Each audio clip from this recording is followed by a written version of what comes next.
আসসালামু আলাইকুম, কেমন আছো সবাই? আচ্ছা, আজকে আমরা কি করব? নগদ প্রবাহ বিবরণী। নগদ প্রবাহ বিবরণীর একটা উল্টাপাল্টা টাইপ অঙ্ক আছে।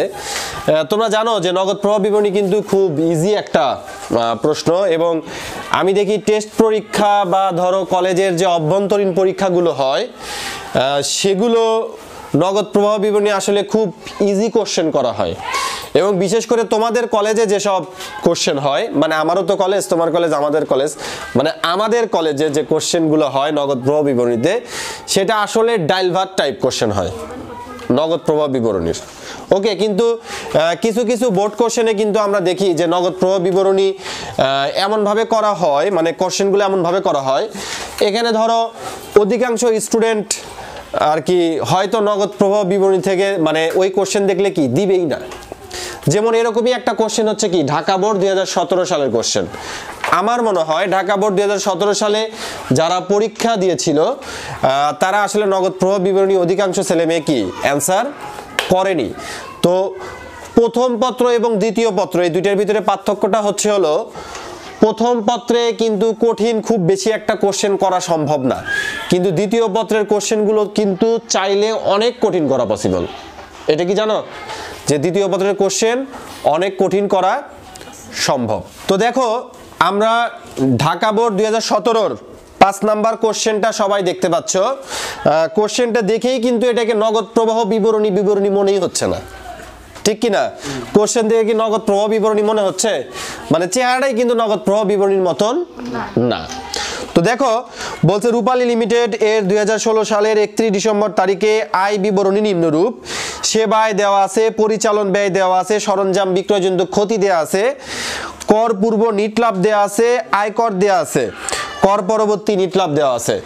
নিচে দেওয়া আছে প্রাপ্য হিসাব প্রদেয় খরচ, আর সমন্বয় লেখা আছে পরিচালন খরচের মধ্যে 60,000 টাকা অবচয় অন্তর্ভুক্ত আছে।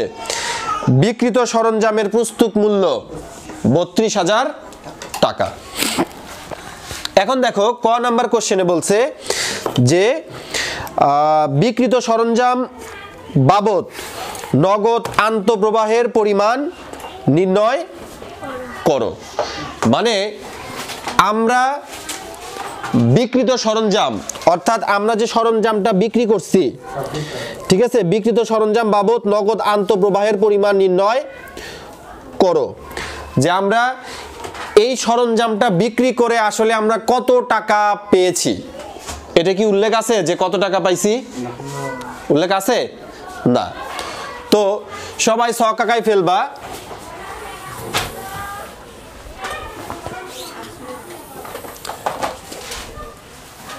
বেশি জায়গা লাগবে না, 2 লাইন লিখতে হবে। উপরে লিখবা বিক্রিত সরঞ্জাম বাবদ নগদ আন্তঃপ্রবাহের পরিমাণ নির্ণয়। কথা বলো না, ঠিক আছে? যে নগদ আন্তঃপ্রবাহের পরিমাণ নির্ণয়। এখন আমি আগে লিখতেছি, তারপরে তোমাদেরকে বোঝাই দিচ্ছি। লিখবা হচ্ছে বিক্রিত সরঞ্জামের পুস্তক মূল্য।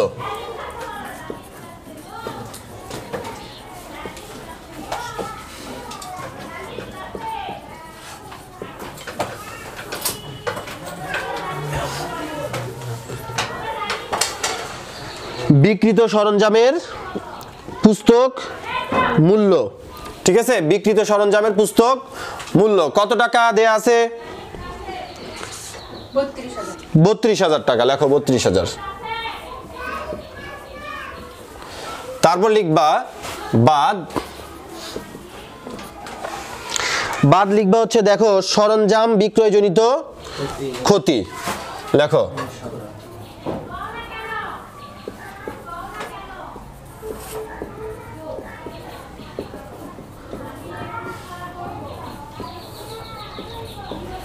ক্ষতি কত টাকা দেয়া আছে?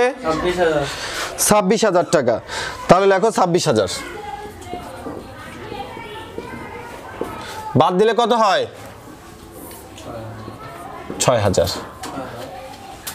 ওকে, এটা হচ্ছে কি আমরা সরঞ্জাম বিক্রি করে টাকা পাইছি হচ্ছে কত? 6,000 টাকা। এখন বোঝার চেষ্টা করো। আমরা আগে কোশ্চেনটা ভালো করে বুঝি। কোশ্চেনটার ব্যাখ্যা হচ্ছে হলো আমরা যে সরঞ্জামটা বিক্রি করছি সেটা বিক্রি করে আমরা কত টাকা পাইছি। দেখো এই অ্যামাউন্টটা বের করতে হবে। তো দেখো আমাদের বিক্রিত সরঞ্জামের পুস্তক মূল্য কত টাকা দেয়া আছে? 32,000 টাকা। হ্যাঁ, যে বিক্রিত সরঞ্জাম দেওয়া আছে কত? 32,000। ঠিক আছে, বিক্রিত সরঞ্জামের পুস্তক মূল্য কত টাকা দেয়া আছে? 32,000 টাকা দেয়া আছে। তো তোমরা জানো যে এই 32,000 টাকার চাইতে যদি বেশি দামে বিক্রি করা হয় তাহলে কি আমাদের লাভ, আর যদি কম দামে বিক্রি করা হয় তাহলে আমাদের কি ক্ষতি। তো যেহেতু আমরা পুস্তক মূল্যের চাইতে কম দামে বিক্রি করছি বলেই কিন্তু আমাদের কি হয়েছে? ক্ষতি হয়েছে। ক্ষতি হয়েছে না? যে আমরা 32,000 টাকার জিনিস বিক্রি করছি কত টাকায়?